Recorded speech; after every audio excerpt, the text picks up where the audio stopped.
Dr. Tyler has extensive experience leading community colleges in Sacramento, Los Angeles, and Houston. Tyler most recently served as Deputy Chancellor and Chief Operating Officer of the Houston Community College System, which operates 6 community colleges and serves more than 72,000 students in the greater Houston area. He also has a decade of experience serving California community colleges. Tyler served as president of Sacramento City College from 2005 to 2007. He was a special trustee tasked to oversee the Compton Community College District from 2004 to 2005, and served as Vice President of Administration and Budget Management for Los Angeles City College from 1997 to 2004. We do have to point out that Compton Community College District is no more, so that is perhaps a relevant fact for us. So, without further ado, I give you Dr. Arthur.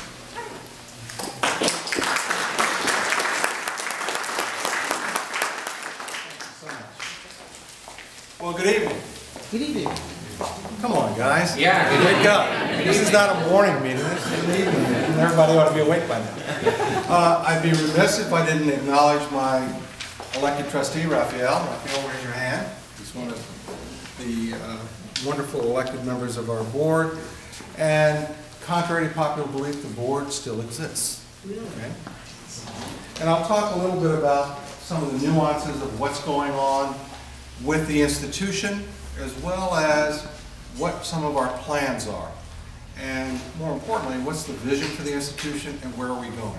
First statement I want to make is to dispel the rumors that I've heard since I've been here. We are not closed. We are still accredited. We are open for business, and we are serving students every day. And we will be serving students for generations to come. I didn't come here to, pick up the mantle of a failed institution and watch it close. I came here because I care about what community colleges do for their communities. More importantly, I care about this community and what it does for San Francisco. I have lots of opportunities perhaps that I could go and do almost anything I wanted to, including retire. I keep failing retirement though. I'm retired now 3 times.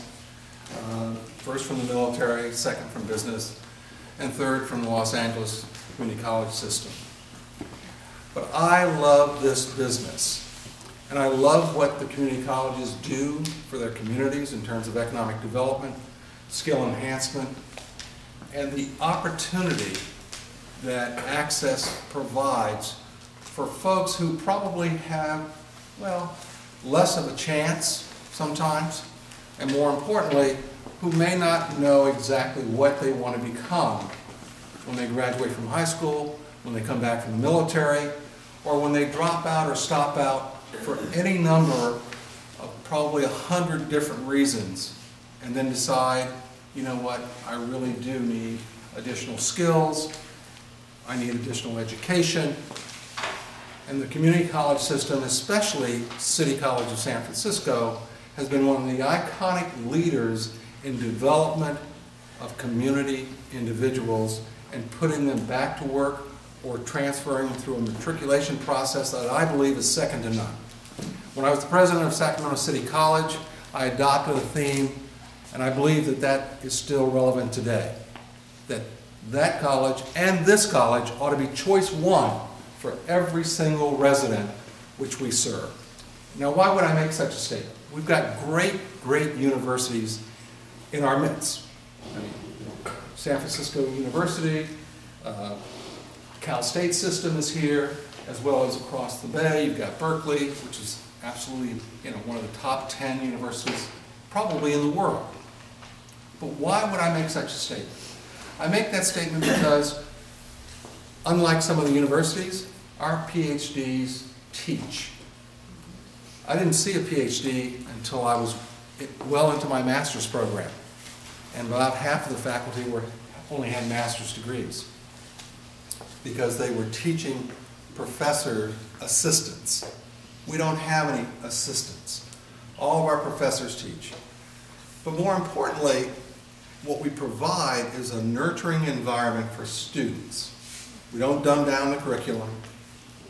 In fact, in most cases, if you talk to a graduate, how many of you have actually gone to City College? Okay? There right now. Okay, we've got someone here right now.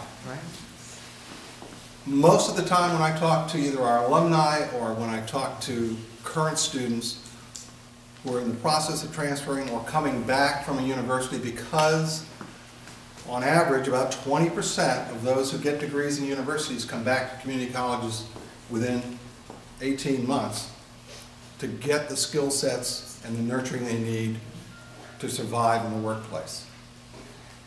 We provide that kind of environment that I believe brings out the best in people, and that's why I'm here. Because this institution, as I've said in a couple of speeches that I've given, isn't too big to fail. It's too important for us, and that includes you, to let it fail. Now let me not try to gloss over or cover up some of the challenges that we are facing.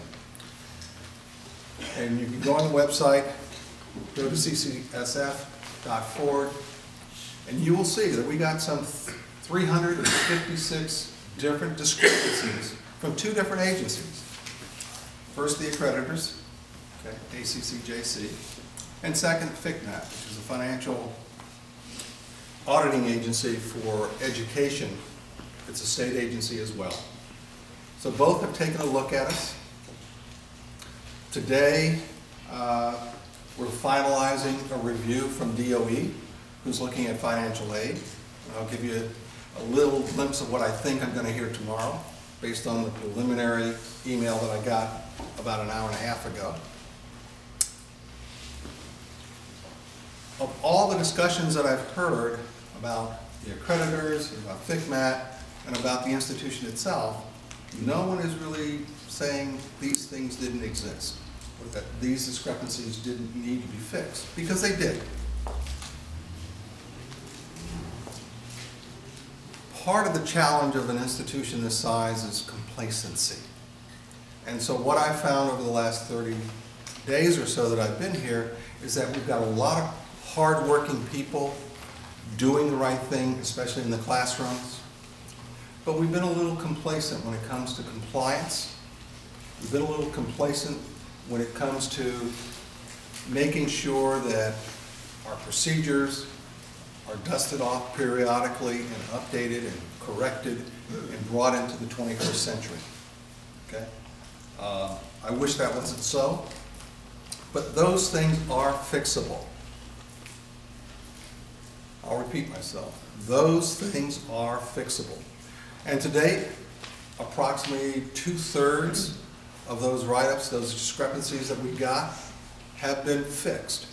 But not with Band-Aids, but with permanent, sustainable kinds of solutions that will allow us to continue as an institution of higher learning, and more importantly, continue to serve this wonderful sort of group of communities that have bonded together to call yourselves San Francisco. We've got another 1/3 or so that are in progress, and I'm very hopeful that by the summer we will have solved probably 95% with sustainable solutions. Now, what does that mean for the institution itself? I'll talk a little bit about the accreditation process to try to give you an understanding of what it means to be a peer-reviewed and accredited institution. All of those institutions that I have been on teams have found discrepancies. All of those institutions, unfortunately, that I was on teams, they had already been on a sanction of some sort. The recommendations that teams make are to improve the quality of the structure, the foundational components that allow the quality control to exist for the academic and educational processes that faculty and their associated support elements need to ensure that every student that passes through an accredited institution has met the minimum standards of excellence that every other accredited institution in the United States must meet. That accreditation is a ticket to ride, okay? It allows a student to be validated going from one institution to the next, or to be able to walk into a job that requires some sort of certificate or some academic degree.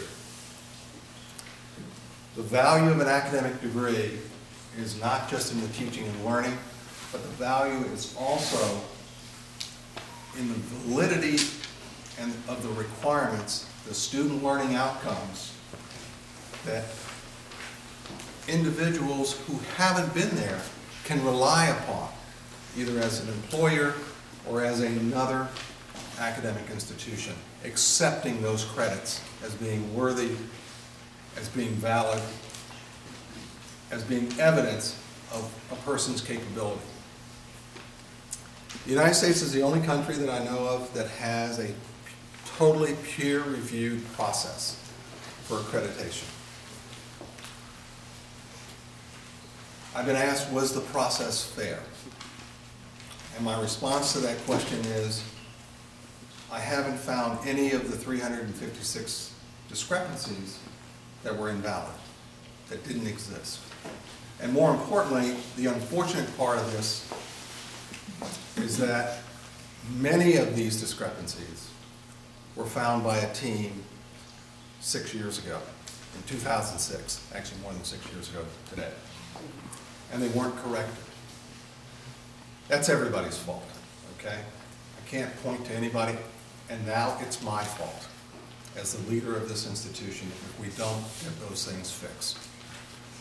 I promise that we will. I guess the other thing I should say to you is that you go from a process, and it's unusual for institutions in the United States to get 6 years.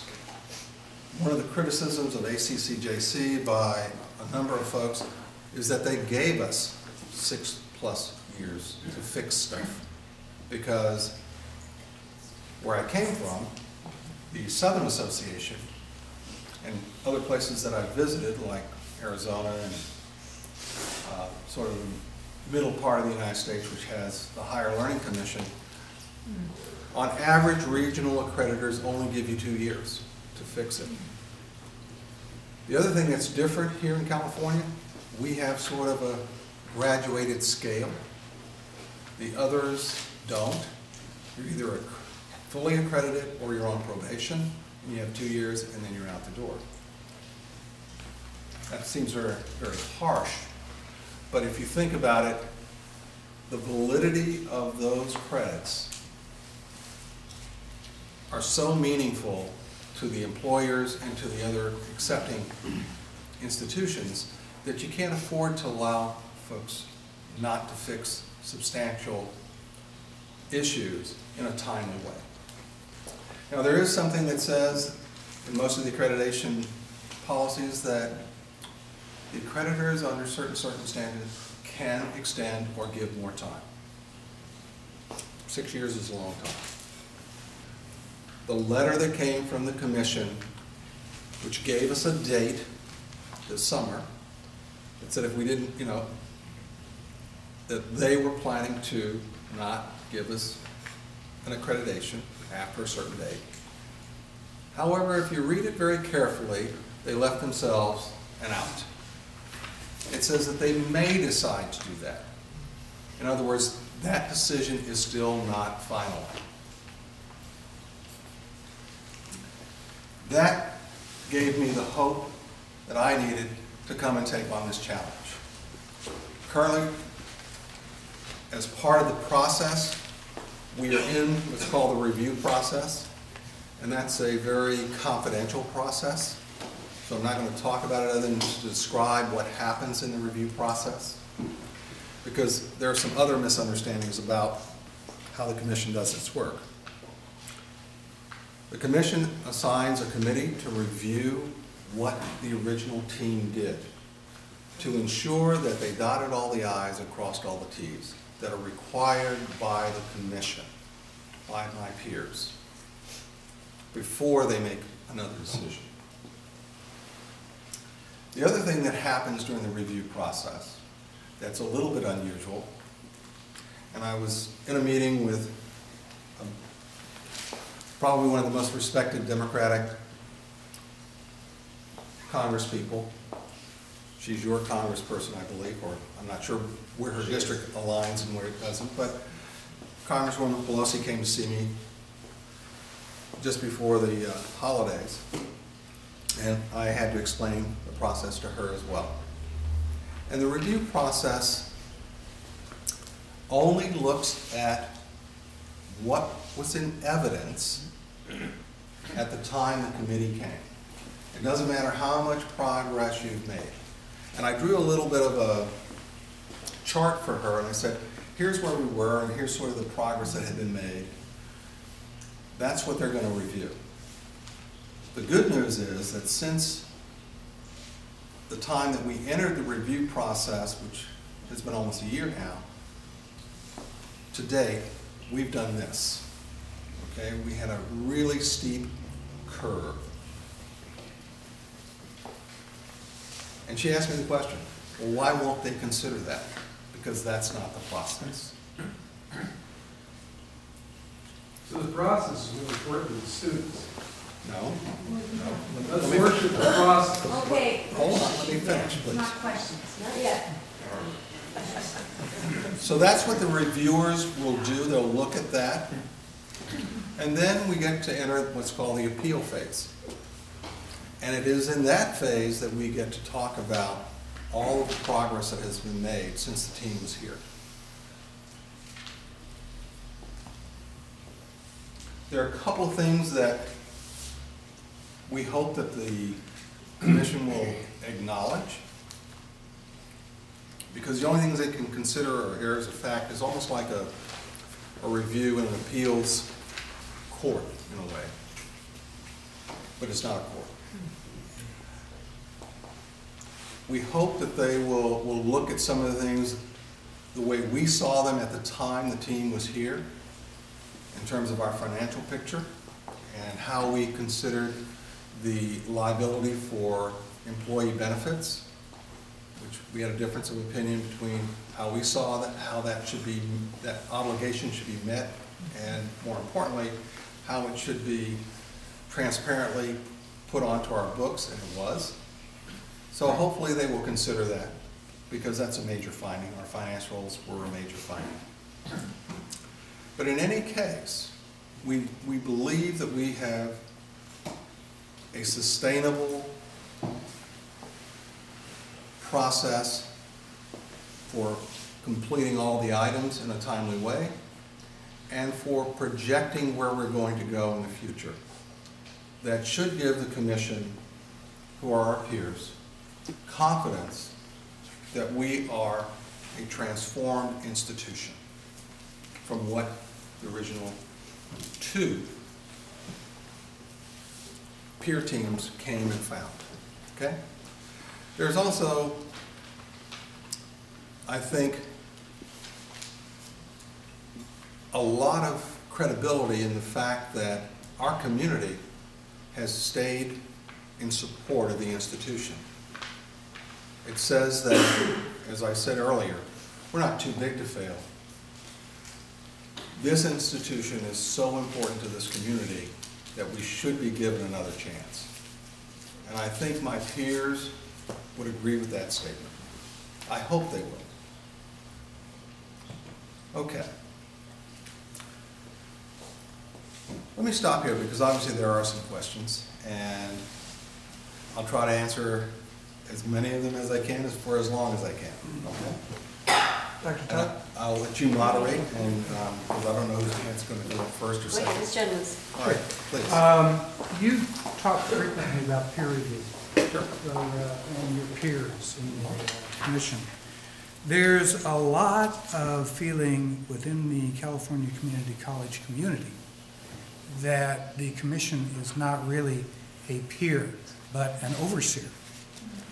And you no doubt are aware of the Cabrillo College Faculty Senate resolution that just came out. And there have been others who have said the same thing. There was a report from the Research and Planning Group for the California Community Colleges in February 2011 that said the commission lacked patience, took a narrow approach, and focused on discipline at the expense of improvement.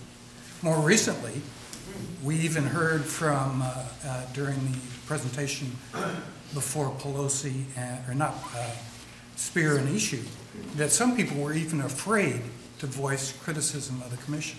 Now, how can that be a peer?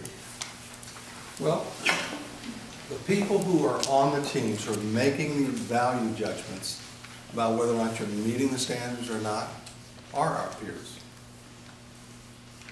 They write the report.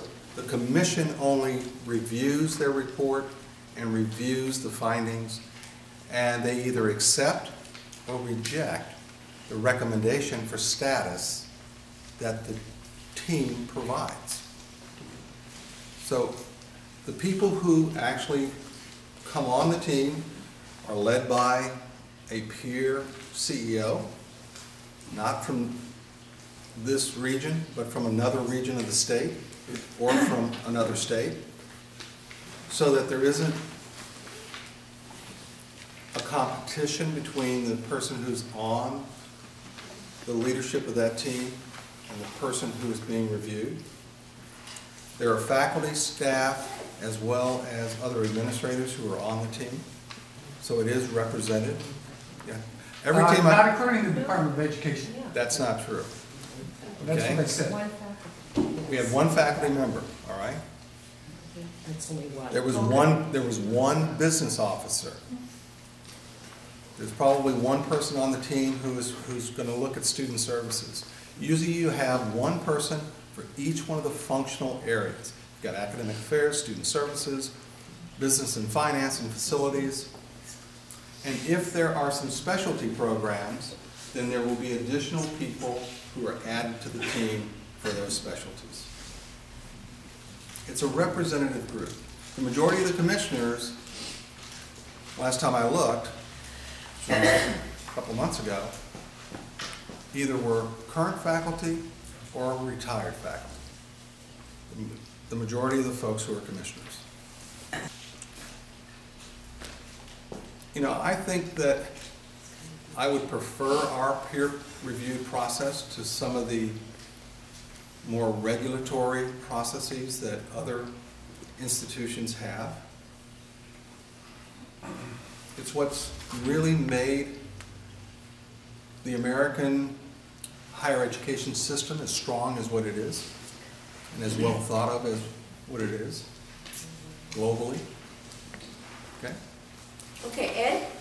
Yeah, how do you see City Attorney Herrera's lawsuit fitting into all of these processes, and how do they interconnect? Well, I'm not going to comment on lawsuits because I'm not an attorney and I'm not a judge. Okay?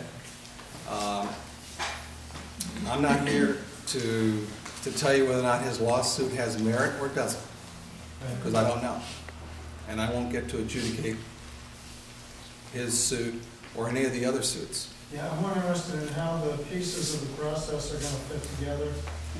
The lawsuits are outside the process. Okay. They have nothing to do with the accreditation process. Oh, I see. So they could step in at any moment based on a legal court decision and change the whole. A court decision, as we all know in this room, is something that is outside of normal processes, and a judge, usually, who decides on injunctions and all that kind of stuff. And if it went to trial, obviously a jury would make a finding of fact and then make a decision about what the next steps might be. But I have no way of even being able to comment on what the legal process will be or how it will affect where we are and where we might be. I really can't. Okay. I have a question. Earlier you said that it still exists, This is a board that the San Francisco citizens voted in, and suddenly they were deposed, and I wonder, what do you mean? And I look forward to hearing a little more about that. The fact that the state stepped in doesn't mean that the board went away. They're still elected officials, and as such, they still represent their constituencies.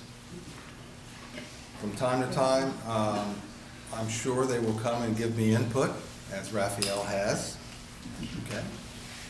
And as I do with everyone, I listen. Is there any formal process, or did he just call you out and just meet? Raphael, you want to speak to that? Did What did you do? Our authority is suspended. I made a phone call to his office and asked for a meeting, and I got a meeting. Just as an individual? Elected board member, I hope. No, he's an elected board member, and I respect that. What has been suspended is their authority to commit resources to make decisions on behalf of the institution. As a special trustee, Dr. Agrilla gets to make those decisions. And how do you view your role in relation to this? Well, as I said, I'm going to listen to what the board members have to tell me about their community and about what they think is perhaps, from their perspective, a proper action that I might either take or a recommendation that I might make to the special trustee. And I will weigh that against all the other factors that I have in front of me. But they're And to me- powerless. They're rendered powerless. I don't like the word power, because, but what I would say is that they don't have the authority that they once had. Power to me is about armies. They and can't navies. vote anymore. They can't. And why is that, Dr. Tyler? Why is that? Why? The Board of Governors of the state, okay, made a decision to give special powers to the special trustee. Because in their, I haven't read their decision, okay, but it seems to me that they looked at the situation here and decided that the institution would be better served if a special trustee was given the authority. Kind of like a king. He's appointed for a one-year term by the Board of Governors, who are appointed by various governors throughout the terms, okay? So those folks are just like you. They serve, I don't remember what their terms are, but they're a decision-making body that make the decisions for the system of community colleges throughout the state, not just us, but for all community colleges. This is Chancellor Harris. These people report directly to him, is No, that? he reports to them, Okay. okay? So they are his board. And the majority of that board, I believe, has been appointed by this governor. On the academic side of the house, I would tell you that the faculty, in their capacity to teach and develop skills for our students, are second to none. The challenge we have is that we had not kept up with some of the procedures to meet the standard that allowed the transparency that's required by our accreditation. First and foremost was the development of student learning outcomes that would allow us to demonstrate that a student had actually gone through a process and could demonstrate certain capabilities or skills or knowledge components that met what faculty had decided would be the optimum student learning outcomes for a particular course. We have some 3,000 courses, and when the team came, probably less than 10% of those courses had SLOs. I'm sorry. Student learning outcomes, okay? To rectify that, I mean, we still, I'm gonna tell you what I found, okay, or actually my vice chancellor found. I mean, we still had curriculum that had not been updated in over a decade in courses that needed those updates. The fact that the curriculum hadn't been updated doesn't mean that the teachers, the faculty weren't teaching to 21st century standards. It just means we hadn't dotted all the I's and crossed all the T's, we hadn't done the paperwork, which are required to be evidence of that standard. The other supporting components of the institution to provide the kind of learning environment weren't up to the standards as well. You look at the maintenance at several of the centers as well as the main campus on Phelan, and I mean, the place was not as well kept as it should have been. You know, there are millions of dollars worth of maintenance that has to be done on that facility to ensure the safety and the well-being of the people who work there and the people who go to class there. As I said, the 356 discrepancies have not been refuted. They exist, or they existed. As I understand it, what's happening at the moment is a re-review of the commission to make sure they dotted all their I's and crossed all their T's. But you also sort of alluded to the fact that there's something that's going to allow somebody to look at this sort of curve, which... There's another step in the process. So could you describe that? I mean, assuming that they don't find some major problem with the way that... What happens next, and what makes you so sure that there's going to be a city college next year? The question was, what makes me so confident that there will be a city college next year? Once the review process is over, the appeal process starts, and it is, as I said earlier, in the appeal process that we get to demonstrate and present to either to a committee or to a new team, which is what I'm hoping for, and which is what I will ask for, okay, to come and evaluate City College today. Not as it was, but as it is today. And I believe wholeheartedly with the hard work that I've seen that was demonstrated before I got here, and the work that has been going on since I've got here, and the plan that we have to continue that hard work, to complete all the tasks that we need to do, that we will be clearly a different institution than what was found almost a year ago, okay? I am very confident that the remaining items will be completed. We may not have quite the sustainable evidence to demonstrate that we will be able to continue that, but I think if we have corrected the major discrepancies that were found, and we can show what the procedures are, what the plans are, we're just now starting, for the first time in several years, if not, I think it was 2006, the last time this was done, an educational master plan. I'm a current student at the Ocean campus, and I go there 5 days a week. So I have a perspective, and it's a very nitty-gritty perspective, and that relates to my question.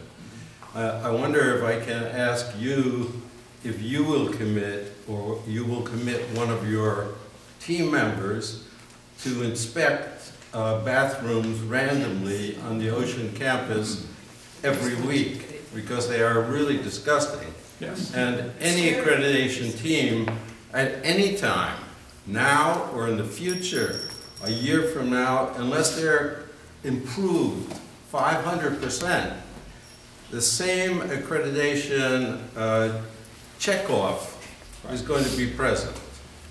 So I want to ask you if you'll do that, make that commitment. I will commit that, and I They're have. pretty disgusting at Berkeley too. Well, let me say this. I use the bathrooms periodically. I go from building to building. Okay, I eat in the cafeteria with the students.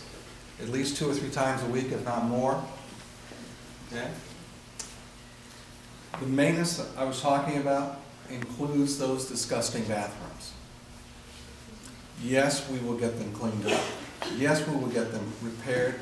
We had to close the bathroom before the team came, I'm told, okay? Because it was in such disgusting shape, we didn't want them to see it because it really would have sunk the ship, is what I was told. Now that's almost, that's a quote. That's not a paraphrase, that's a quote. That shouldn't be. Have they cut the staff to clean there though? We have, Money. okay? It's a financial issue. And one of the things that we've just about completed is our staffing plan. That's going through a review process right now. The administration has said, okay, here's what we think we need. It is now going to the Senate as well as to the SEIU for their review as part of the participatory governance process, for them to tell me what they think the staffing priorities are out of all of these hundreds of new positions that everybody would like, okay? What are the top 15 or 20 that we think we can afford, okay, number one, that each of the constituent groups believe are the most important? You have already mentioned that you're anticipating the institution will be a different institution when it's looked at again. There is some concern, though, that one of the ways that this may be different is that the scope and the mission of the institution will change, and it will be a much more narrow focus in terms of the educational endeavors.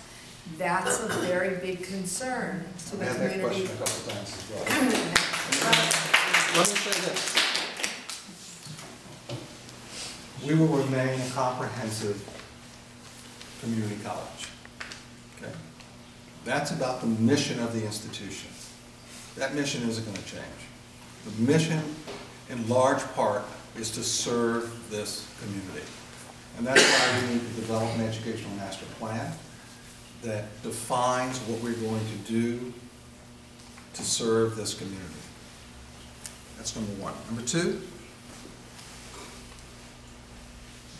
I've heard probably almost every time I've been talking to someone, well, what are you going to close? The first thing that I got asked when I got here was I going to close Southeast College? We are going to move some of the classes from Southeast over to Evans campus. Why? Because the PUC, who owns the building, is going to renovate the building. So yes, the building will be closed temporarily while we renovate the building. What I have said to people is that the one thing that I know we need to commit to in terms of the educational master plan is the ability for students to complete courses at our centers. And not only courses, but the ability for them to complete certificates and at least one degree at the centers that are funded as part of the state allocation. Otherwise, they're not really a center. And so I've asked that we take a really hard look at what fits at the various centers in terms of academic programs, so that we ensure that there's at least one academic degree that can be completed by students if they go there, so they don't have to bounce around to 4 or 5 different campuses.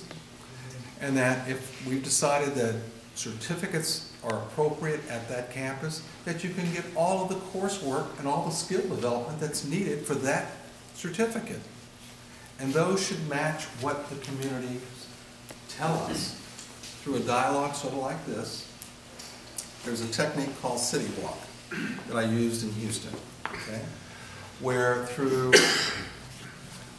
a qualitative process, you tell us what kinds of programs you want to see at a given institutional site or center. And through, again, a process, we narrow it down to what we believe is the majority consensus of what that center should do for that community. And we're going to do something very similar to that as we help to develop the master plan. The master plan will be written by a few people in a back row. And this gentleman has a question. The repair and correction procedure that you described and the appeal process sounds to me rather more lengthy than the 7 months left in the period before the threat of withdrawal of accreditation. What's your best guess as to the chances that the school might be either shuttered or operating without accreditation after July 2014? Well, my best guess I gave when I started my comments. I plan for this institution to be here for generations to come. Right, but you didn't say without interruption. Without interruption. Thank you. The interesting thing about the appeals process is that it doesn't have term limits. Okay? It's up to the commission to satisfy itself that the things that we are saying we have corrected have been sustained, have been corrected. They will go through their process as they normally do, and I don't know how long that might take them. I'm not going to try to define it for them. Only thing that I will tell you is that throughout that process, we remain an accredited institution. That's great news. Okay? And so, I'm going to repeat myself, I'm also very confident that the longer we go, the more progress we're going to make, and the more evidence we're going to be able to demonstrate to a group of our peers that we do meet the standards. I'm a retired teacher. Many of my students went on to City College. Their lives would not be the same without the work of City College. And as a teacher, I have been on committees, WASC committees, and I've been on all ends of this whole evaluative process. I'm really concerned that as a democratic city, voting city, that our trustees haven't been made a part of this process. You referred to, bringing people in to talk and going to community groups. I really appreciate the grace with which you've handled this evening, but I am really concerned that my vote is meaningless and that the work of the trustees, that they have not been engaged in this process of instead of talking about going to different groups. To me, the worry about going to different groups is I'm wondering, is there some hidden agenda here where they're trying to privatize? These are the kinds of things that people are saying who are very, very articulate, educated activists. And I was on the Human Rights Commission representing teachers and paraprofessionals, so I have a good ear for what is good practice. And I think the first thing you ought to do is to involve those publicly elected trustees, and that would bring back a greater sense of our trust in your process. Okay. First and foremost,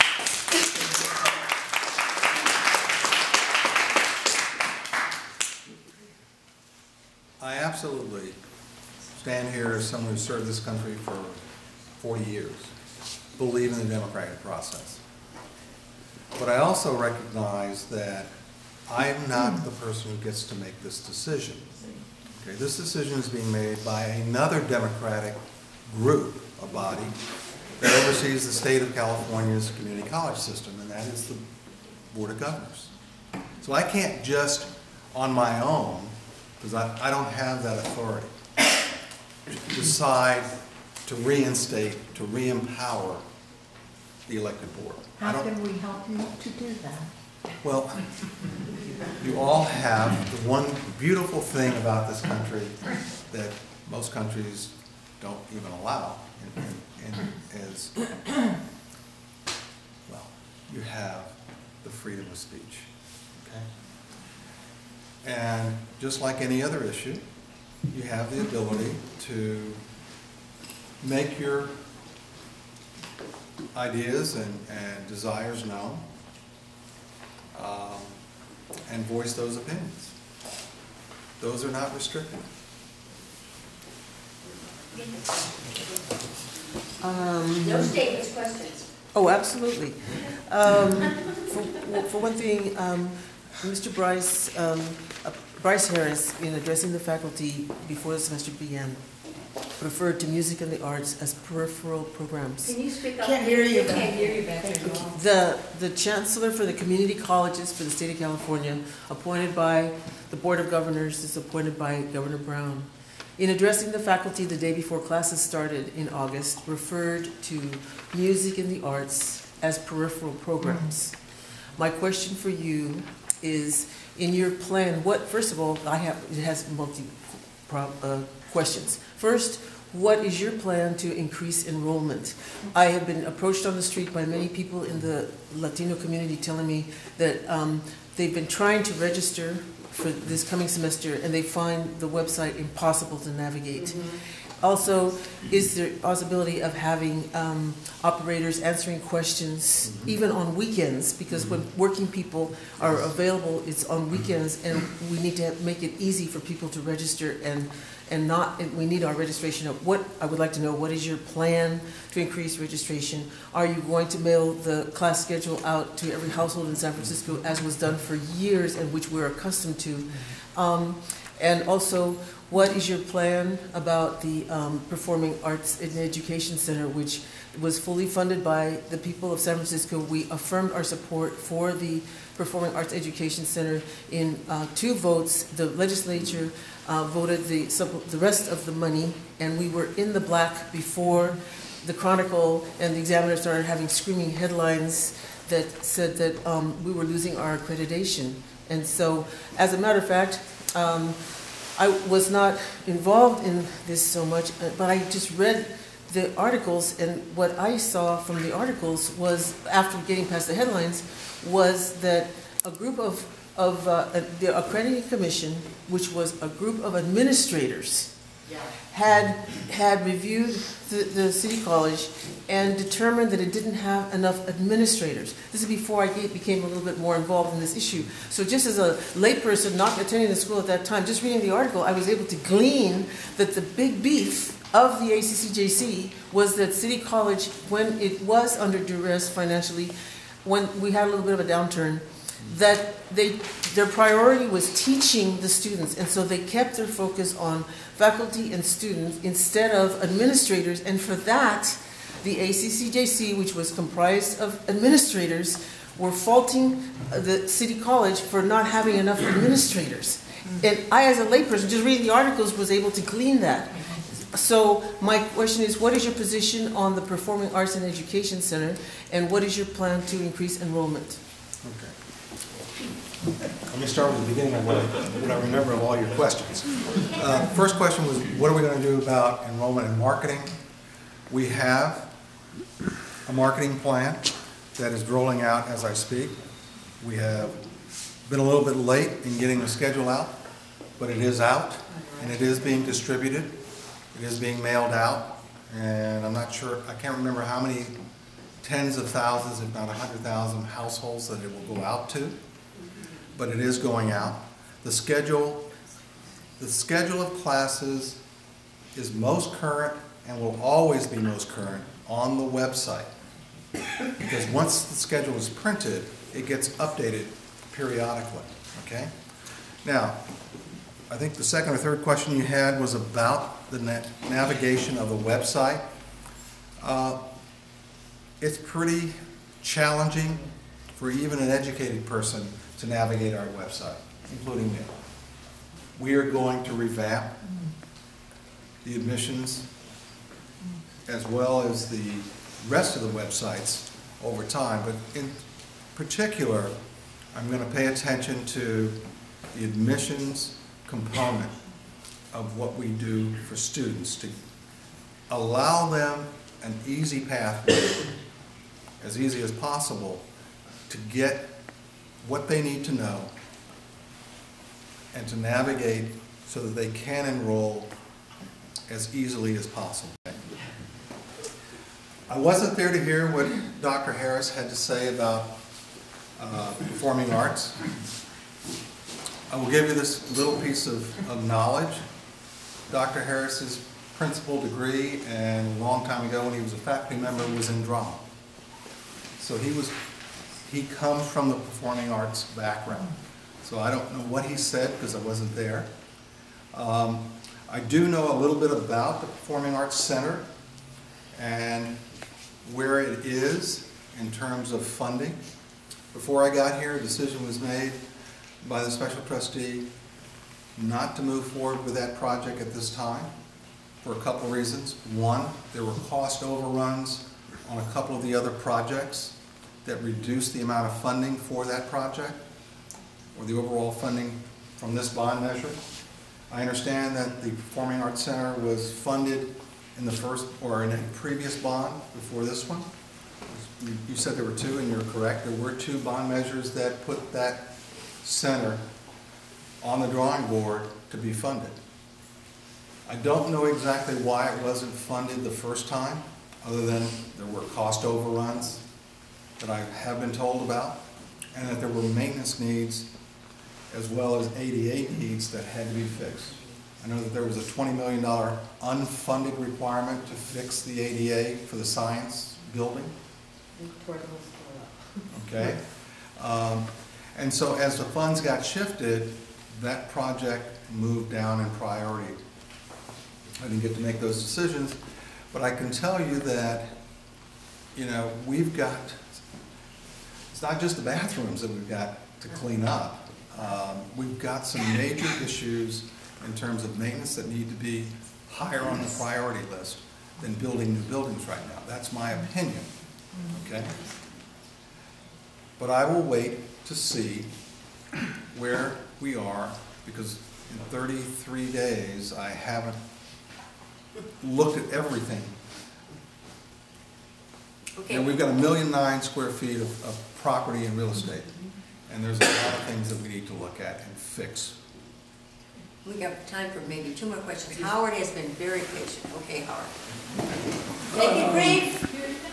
Hi, thank you for coming here tonight to speak to us. I really appreciate it.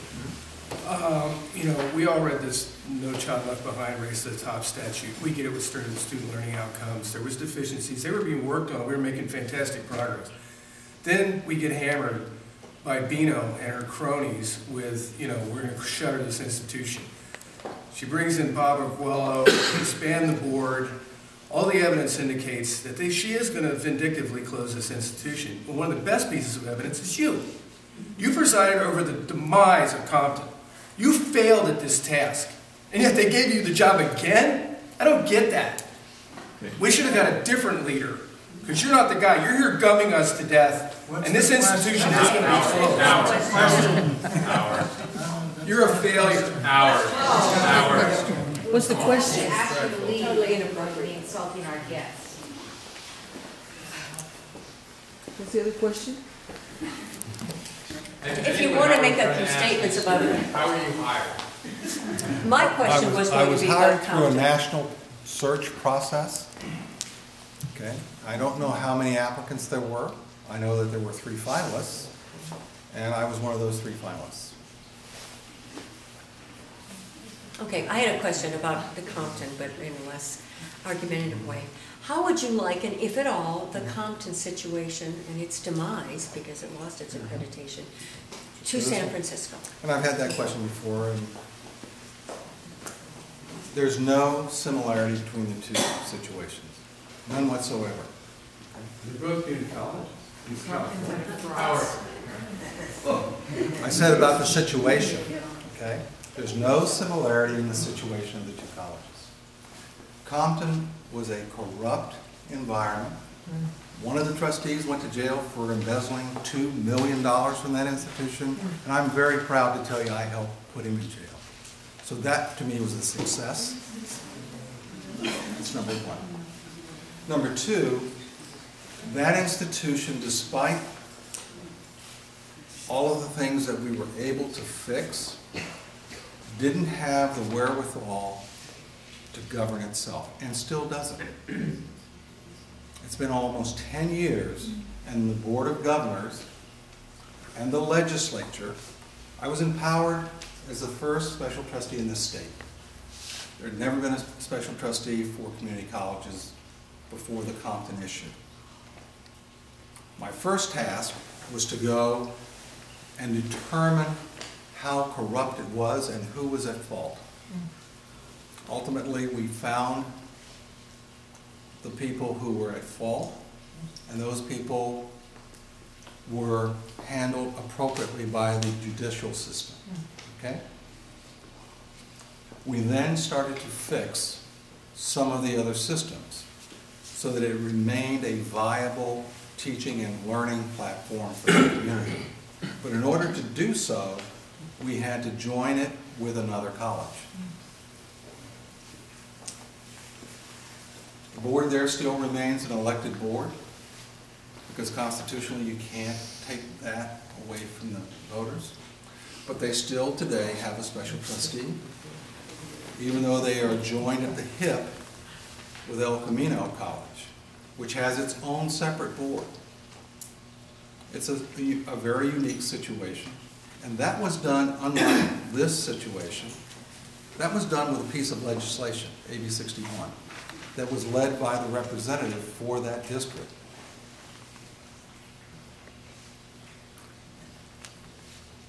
I spent 17 months there. And I think the work that the team that helped put that place back together again did incredible work. So if it had closed, then it would have been my failure. I wrote the first quote-unquote closure report in this state for a community college. I didn't like the term closure report because it really doesn't give anyone any hope. And I argued with the commission about the definition of that. Do you have to have a contingency plan? I spent 21 years of my life in the military, and every plan I've ever had has always had some contingency in it. Because you can't foresee every possibility, no matter how good you are. And no, I'm not here just to pay lip service to try to fix this institution. If that's all I was doing, then I would have never taken the opportunity to come visit with you. I think it's 9 o'clock. I think we're going to end things on this an upbeat tone. I really thank all of you for coming because your questions are thoughtful and provocative, and thank you for your kindness, and thank you so much, Dr. Tyler. It's been excellent. You've been really very, very well, thank you for inviting me.